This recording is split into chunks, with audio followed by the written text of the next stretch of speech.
selalu mendapatkan informasi terbaru seputar One Piece dari kami.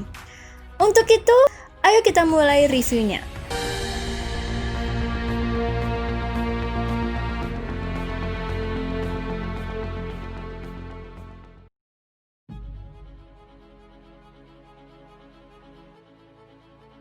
Oke, di panel pertama kita melihat situasi setelah pertarungan antara Page One dan Ulti versus Luffy yang dibantu oleh Yamato yang berakhir dengan tumbangnya mereka berdua. Page One mengalami rahang geser akibat serangan uppercut yang dimiliki oleh Luffy, dan Ulti pingsan setelah terkena serangan Raime Haki miliknya Yamato.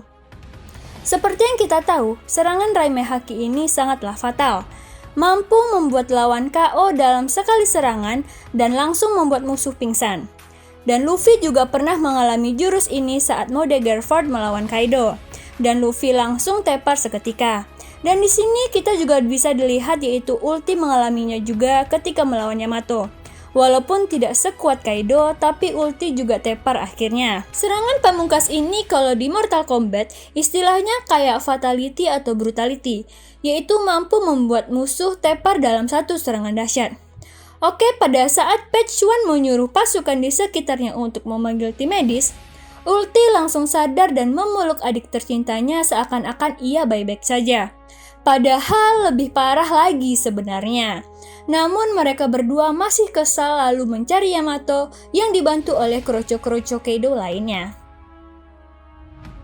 Berikutnya kita masuk ke scene di mana Luffy yang tiba-tiba melawan Yamato, di mana pertarungan ini juga ditonton oleh kroco-kroconya Kaido. Luffy memang tidak punya banyak waktu, namun Yamato sepertinya ingin menceritakan sesuatu, namun hanya disuruh bercerita 5 detik oleh Luffy. Luffy, gimana caranya bercerita hanya dibutuhkan 5 detik? Tapi Yamato tetap kekeh ingin menceritakan sesuatu pada Luffy, dan tetap tidak mau walaupun ingin diajak ke tempat yang sepi. Kroconya Kaido juga tidak bisa berkutik karena pertarungan tersebut. Bingung juga sih malahan mereka. Dan Yamato juga berkata kalau Luffy memang keras kepala. Dan Yamato juga teringat pada orang itu. Ya, orang itu. Setelah Luffy melancarkan serangan akhir dan menyebabkan ledakan, mereka berdua malah menghilang. Dan lalu Page One datang dan bertanya di manakah Yamato?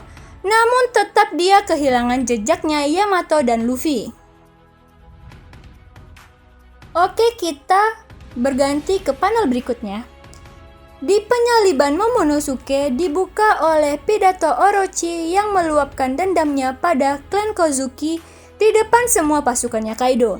Dalam pasukan tersebut, ada beberapa pengikut klan Kozuki yang menyamar sedang resah dan gelisah melihat tuan muda mereka dalam keadaan berbahaya. Termasuk juga Jinbe dan Robin yang mengeluarkan dark jokes-nya.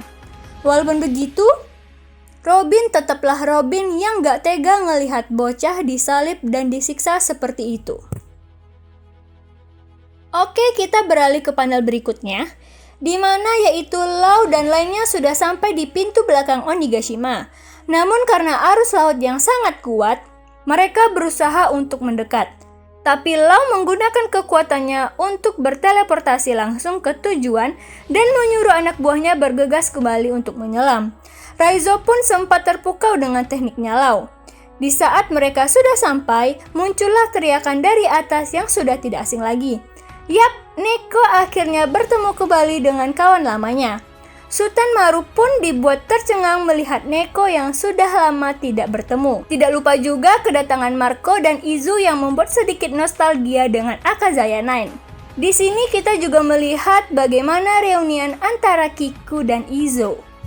Setelah sekian lama berpisah, akhirnya mereka bertemu kembali dengan kedatangan yang sangat epik.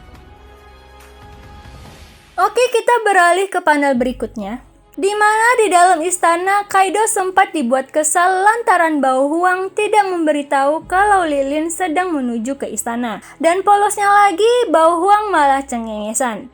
But no problem, kata si Kaido. Kaido pun berjalan menuju eksekusi bersama All-Star-nya dan membuat pengumuman tentang rencananya di Onigashima. Kami tidak tahu rencana apa yang akan dijabarkannya. Tapi kami berasumsi kalau Kaido dan lainnya sudah mengetahui ada penyusup yang datang di tengah-tengah mereka dan berencana untuk menggagalkan rencana para samurai. Sepertinya sih seperti itu. Dan di akhir panel ini, kita sempat tercengang bahwa identitas asli dari Yamato adalah seorang perempuan cantik dan seksi.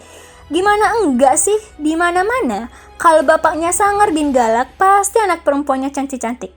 That's a fakta, no debate. Oke? Di chapter sebelumnya, Yamato diperkenalkan sebagai seorang laki-laki dan mungkin ini yang dimaksud pengumuman yang akan dibicarakan oleh Kaido pada Tobiropo dan All Star bahwa identitas asli Yamato adalah seorang perempuan.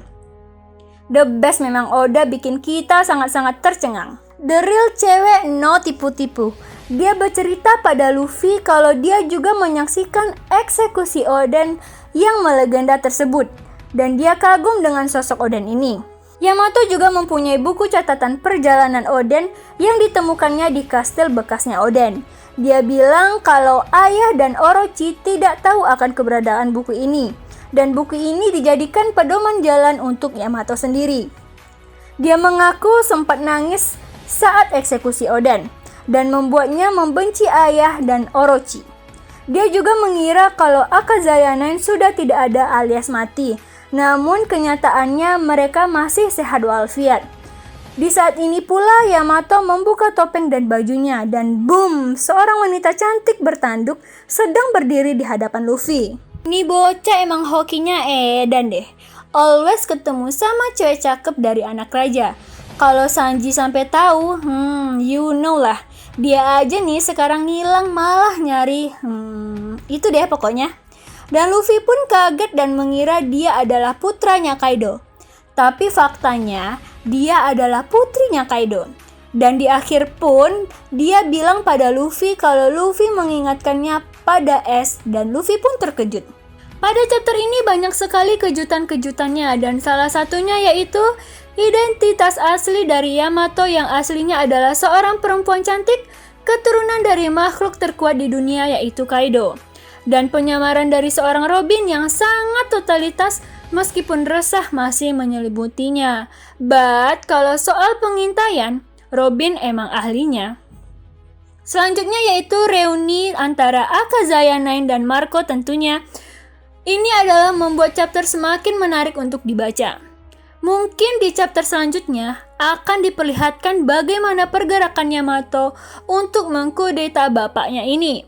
Dan bagaimana nasib dari Law Squad termasuk Marco dan Izo untuk menyusup ke pintu belakang istana. Dan juga bagaimana rencana selanjutnya dari seorang Denjiro yang tentu saja rencana cerdiknya mampu membawa aliansi dalam kemenangan melawan Kaido dan lainnya. Sepertinya semakin lama semakin menarik chapternya. Oke, untuk itu kita nantikan aja di next chapter selanjutnya. Dan sepertinya sekian dulu review chapter 984 untuk kali ini. Jika kalian memiliki teori-teori menarik seputar chapter 984, bisa tulis di kolom komentar ya. Oke, untuk itu jangan lupa untuk di like, comment, and share video ini ke teman-teman kalian semua. Dan jangan lupa untuk subscribe dan nyalakan notifikasinya. Sampai jumpa di next video selanjutnya. Bye-bye!